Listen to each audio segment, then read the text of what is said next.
Bonjour, nous vous présentons aujourd'hui Aérociel Basique. Le logiciel commence par une liste des alertes automatiques avec des marges horaires que vous aurez indiquées, des marges cycle et des marges jour. Lorsque l'on ferme ce document, on arrive dans le logiciel. Alors le logiciel est construit de la manière suivante. Sur la gauche, vous avez des onglets qui permettent de faire un certain nombre de tâches. En face de cet onglet, un certain nombre de boutons qui vont vous permettre aussi de faire un certain nombre d'actions. Nouveau, modifier, supprimer le cardex, les CN.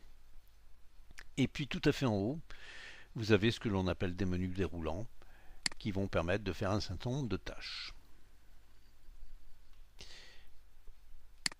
Ici, on est rentré dans les avions, donc pour créer un nouvel avion, il faudra appuyer sur nouveau. Pour le modifier, modifier, ce qu'on va faire. Ici, on retrouve la fiche avion avec le programme d'entretien, programme entretien agréé par GSAC par exemple, date. Puis ensuite des références documentation de constructeur, l'atelier auquel il est rattaché, l'exploitant, son dernier numéro de lancement. Si vous gérez la fiche en minutes ou en centièmes, vous le mettrez ici, avec ou sans facteur de cycle. Vous validez cette fiche avion.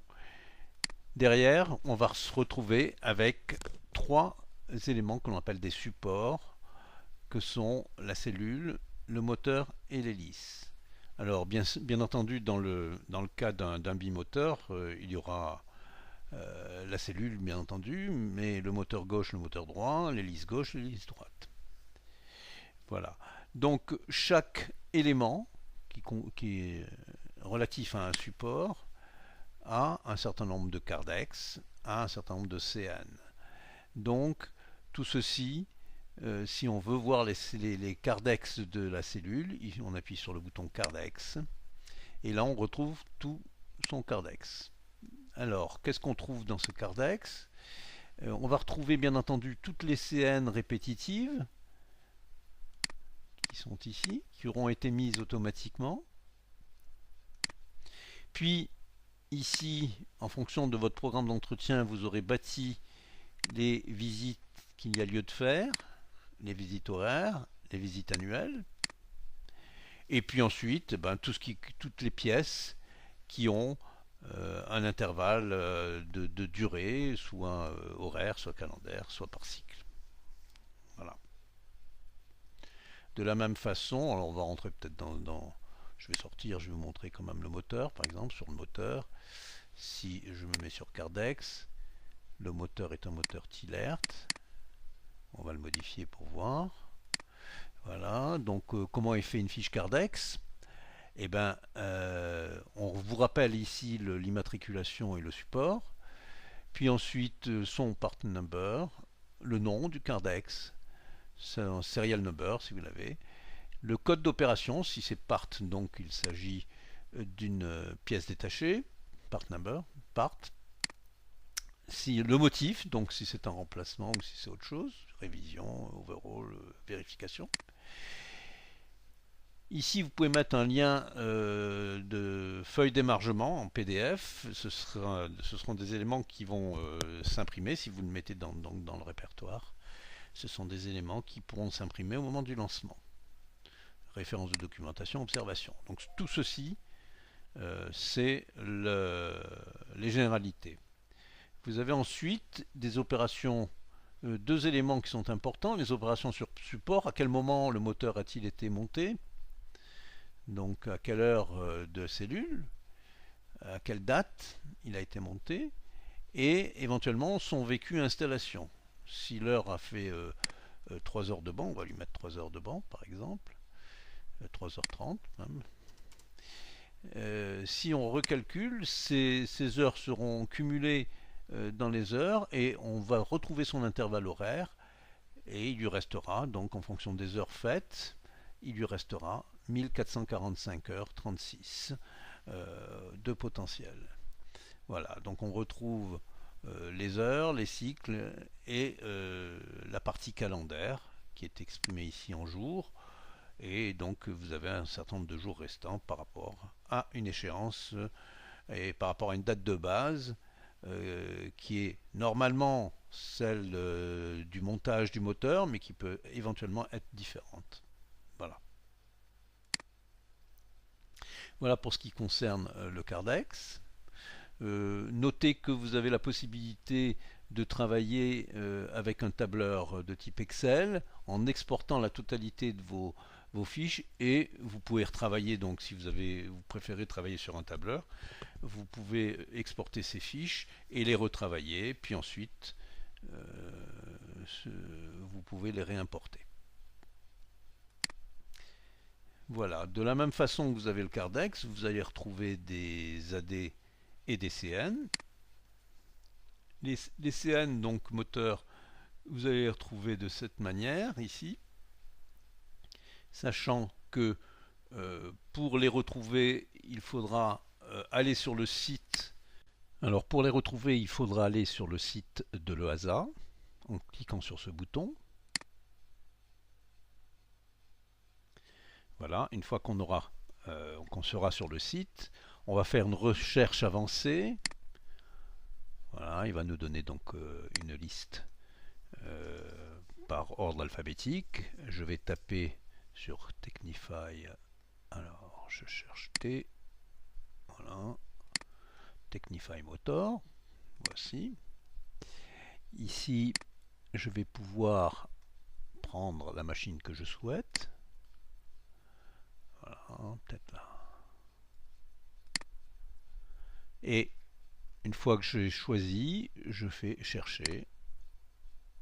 Il va me proposer toutes les CN qui correspondent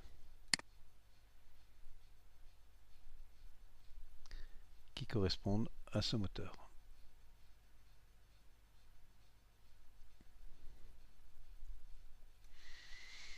À moi ensuite de les exporter sous forme XML. Une fois qu'elles seront exportées, je vais pouvoir les récupérer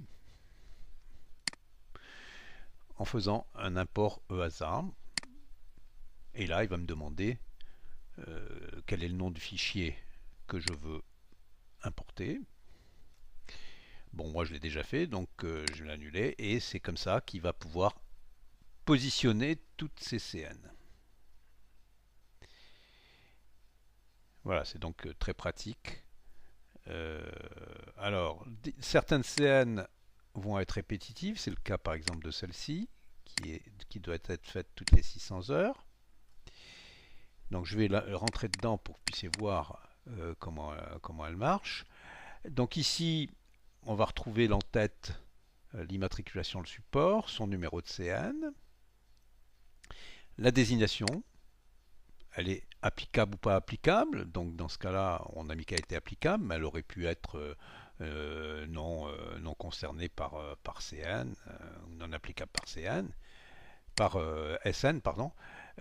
Donc la date d'émission est automatiquement mise. Et puis là, vous avez des paramètres, si vous voulez, de répétitivité de cette CN. Donc là, vous mettez 600, pas d'intervalle cycle, pas de calendaire. Et en cliquant OK, alors bien sûr qu'elle figure déjà dans le Cardex puisque je l'ai déjà mise, mais si ce n'est pas le cas, elle va entrer automatiquement dans le Cardex. Vous n'aurez pas besoin de le faire. Bien entendu, dans le Cardex, il faudra peut-être indiquer les heures à laquelle ça a été fait et l'enrichir d'un petit peu plus de paramètres. Voilà. Voilà pour ce qui concerne les CN, donc très pratique. Voilà, maintenant on va vous parler de lancement. Donc ici, onglet lancement. Ici, on va retrouver, donc il y a des lancements qui ont été faits, vous voyez le dossier exploité sur cette ligne.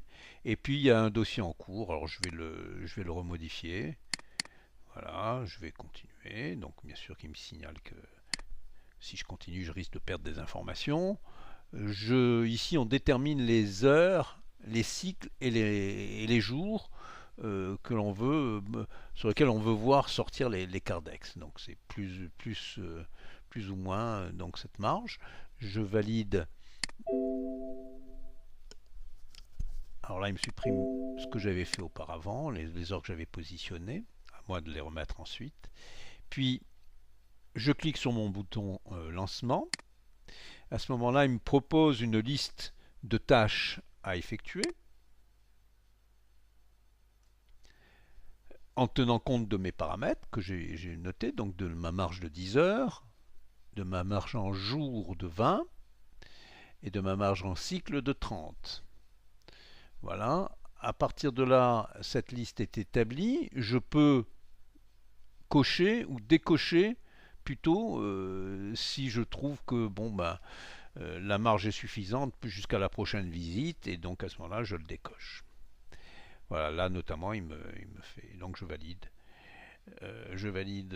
ce document.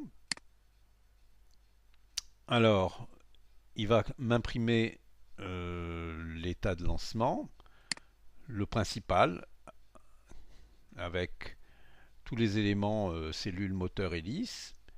Puis ensuite, il va m'imprimer les annexes. L'annexe 1 sont les équipements à potentiel. Et bien, on va retrouver là-dedans tout ce qui est équipement à potentiel. Puis ensuite, on va retrouver l'annexe 2, les inspections, avec la visite horaire notamment. Puis, une annexe 3 pour correction de défauts, ben, ce sera rempli par le technicien s'il en trouve. Puis l'annexe 4 pour les consignes de navigabilité. Et là, on voit bien qu'il y a la répartition entre les CN cellules et les CN moteurs. Puis les pièces remplacées, ben, ce sera à remplir aussi par le technicien.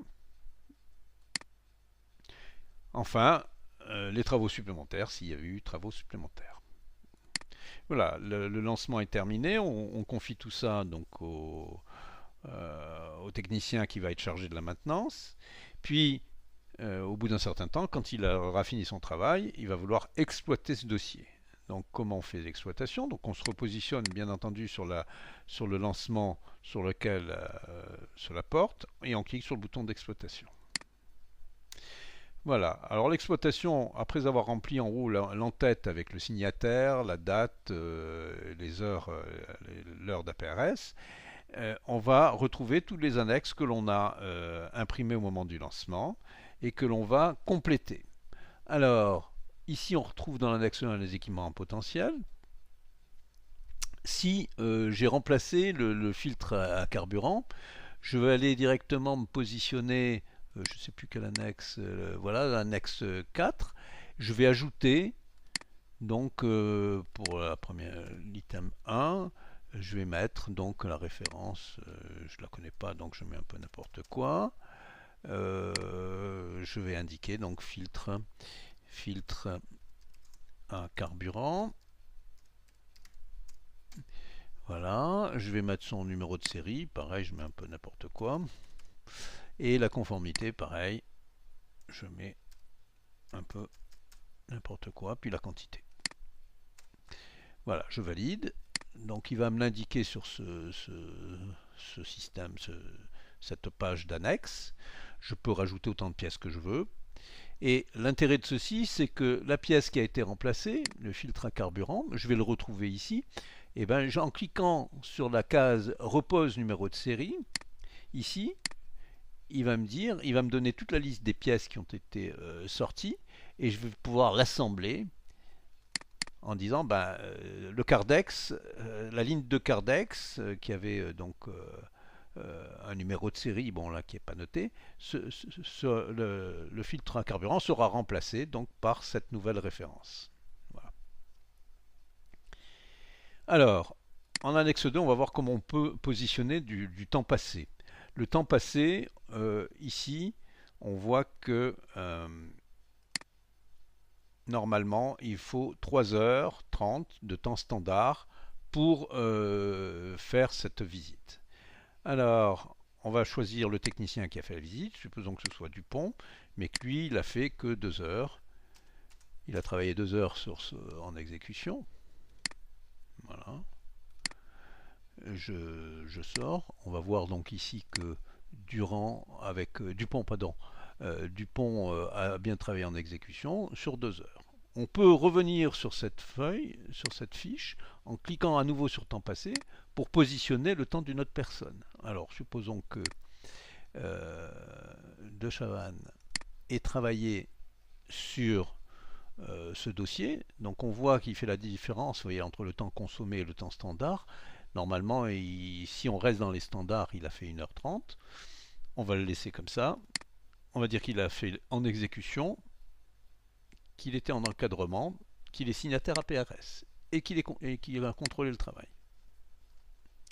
Voilà, donc une fois qu'on a validé ceci, on va se retrouver ici avec ceux qui ont exécuté, donc avec les trigrammes de chaque technicien, et le contrôleur, uniquement le trigramme de celui qui a contrôlé, et le total du temps passé. Voilà. Alors ceci est intéressant parce que au fur et à mesure, le temps est additionné et on pourra le ressortir dans les carnets techniciens. Voilà, donc une fois qu'on a validé tout ceci, on va voir les remarques, on peut rajouter des remarques particulières. Ici, on va retrouver ce qui a été remplacé. On va valider l'exploitation et sortir les documents. Alors l'annexe, on va retrouver ici la repose, le numéro de série qu'on a positionné.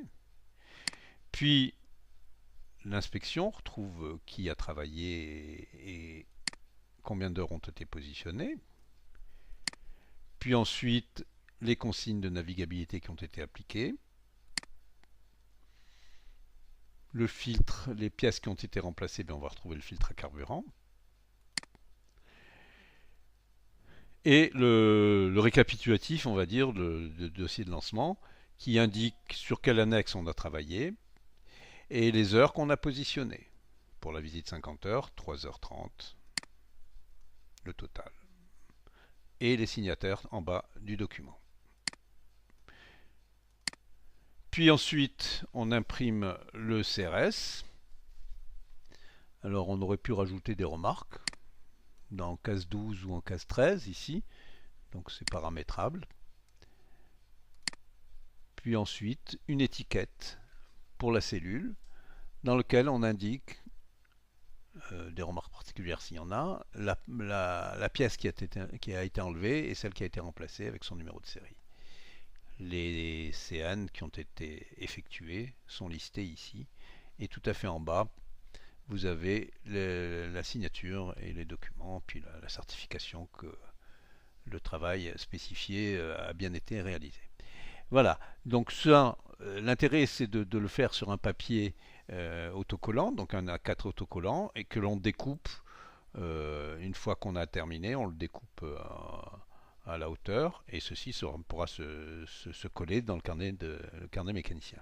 Le carnet de vol.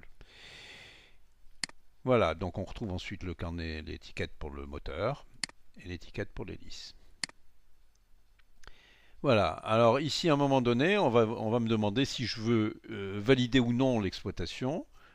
Si je veux la valider, je valide, et à ce moment-là il y aura mise à jour du Cardex. Mais si je veux revoir mon exploitation, que je ne suis pas sûr de ce que je viens de sortir, à ce moment-là je ne le valide pas. Ça me permettra de faire des corrections, d'apporter des corrections, c'est ce que je vais faire. Voilà. Alors, on a vu le lancement de l'exploitation. On va voir maintenant l'incidence qu'il y a au niveau de la gestion des techniciens. Et ici, on va choisir un technicien, par exemple, Dupont, et on va lui demander un départ expérience à aujourd'hui. Donc son départ d'expérience, on va estimer que c'est au 1er janvier 2015. Voilà. Et puis le choix de fin, on va lui dire qu'on est au 19 par exemple. Sur un global, une ventilation globale, et en imprimant, on va pouvoir retrouver l'expérience que vient de faire ce technicien. Donc il a eu une journée d'expérience, il a fait 2 heures sur la visite 50 heures, Et il lui reste 99 journées d'expérience pour avoir son renouvellement de licence sur ce type de machine. Voilà. Voilà, et ben après ça, ben, je crois qu'on a terminé, on a fait un petit peu le tour. Il ne reste plus qu'à vous remercier d'avoir suivi cette présentation. Au revoir.